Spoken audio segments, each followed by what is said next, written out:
معجزة ربانية موجودة في كل بيت، تعرف على عشبة رخيصة يكرهها الجان سبحان الله يقضي عليها نهائياً.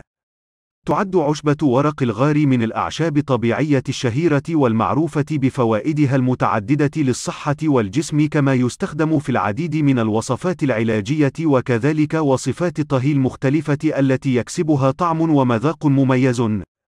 ويمتاز ورق الغار بسعره المنخفض الذي يناسب الجميع للتمتع بفوائده الجبارة في مجال الصحة والتخسيس وكذلك في المطبخ، ولكن ما يجهله الكثيرين أن له تأثير سحري وفعال عند استخدامه في تبخير المنزل لطرد الطاقة السلبية وكذلك الشياطين والجن من المنزل نهائيا. لذلك دعونا نتعرف معا على فوائد ورق الغار الرهيبة من خلال هذا المقال الشيق. استخدامات ورق الغار العديدة للعناية بالشعر والجسم. يمكن استخدام ورق الغار في وصفات جبارة للعناية بجميع أجزاء الجسم، ومنها الوصفات التالية. نحضر بعض أوراق ورق الغار مع 4 حبات من القرنفل ونضعهم في كمية من الماء. نضع الخليط على النار حتى يصل إلى الغليان.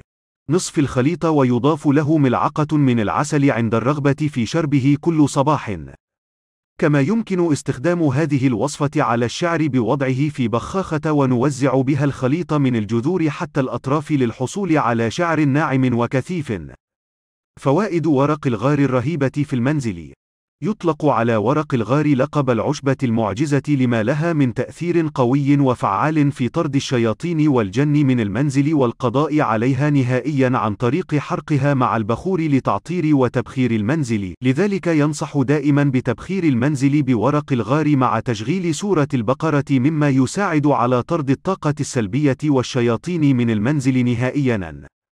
لا تنسوا الاشتراك بالقناة وتفعيل الجرس ليصلكم كل جديد.